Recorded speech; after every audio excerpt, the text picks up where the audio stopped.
नमस्कार, मैं हूं गरिमा श्रीवास्तव और आप देख रहे हैं द लोक नीति। उच्च शिक्षा मंत्री जीतू पटवारी के सभी वायदे झूठे साबित हो रहे हैं। विगत 86 दिनों से अपने नियमितीकरण की मांग को लेकर राजधानी भोपाल के शाहजहानी पार्क में अतिथि विद्वान लगातार आंदोलन कर रहे हैं। उच्च शिक्षा मंत्री जीतू पटवारी ने उनसे निरंतर झूठे वादे करके उन्हें दाने दाने के लिए मोहताज कर दिया है। 12 अक्टूबर को नीलम पार्क में आकर उन्होंने कहा था कि आप लोग चिंता ना करें, आप हमारे परिवार के सदस्य हैं और मैं परिवार के सदस्यों के साथ धोखा नहीं कर सकता।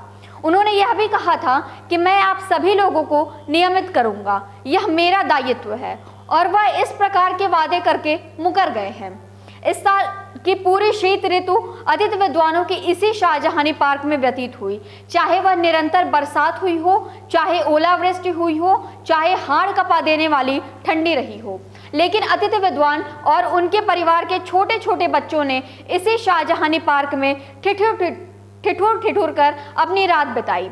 अतिथि विद्वान इसी आशा में अब तक निरंतर बैठे हुए हैं कि अनाथों के नाथ कमलनाथ हैं। उनके कान में जब हमारी आवाज़ पहुंचेगी तो वह निश्चित रूप से अतिथि विद्वानों की पीड़ा को सुनेंगे और जीवन रक्षक बनकर हम सबके सामने आएंगे। अतिथि विद्वान संघर्ष मोर्चा के संयोजक डॉक्टर सुरजीत सिंह भदौरिया ने यह जानकारी दी है कि दिनांक 8 मार्च को विश्व महिला दिवस के दिन महिला अतिथि विद्वान सामूहिक मुंडन कराएंगी।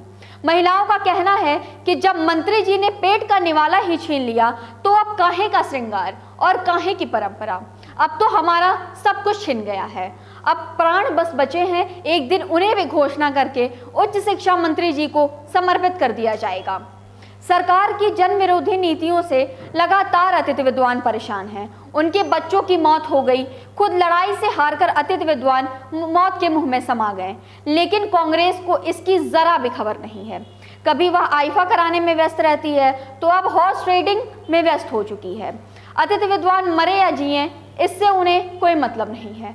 आखिर कब तक कमलनाथ सरकार ऐसी जन विरोधी नीतियों से शासन करेगी?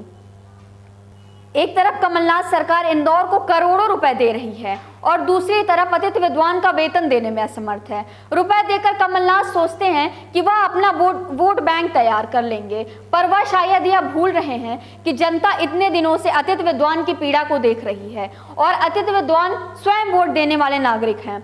तो अगला वोट बैंक किसके लिए खुलने वाला है, यह तो चुनाव के परिणाम ही बताएंगे। आपको बता दें कि यह वही जीतू पटवारी हैं जो अपने जोड़ तोड़ वाले विधायकों को लेने दिल्ली पहुंचे थे और सकुशल लेकर भी आ गए, लेकिन अब जो अतिथि विद्वान जिसे वह अपना परिवार मानते हैं, उस परिवार का क्या, उसे सिर्फ परिवार शब्द कहकर ही सूचित किया जाएगा। तो आज तक के लिए बस इतना ही। मुझे यानी गरिमा को दीजिए इजाजत और खबरों में बने रहने के लिए देखते रहिए द लोक नीति।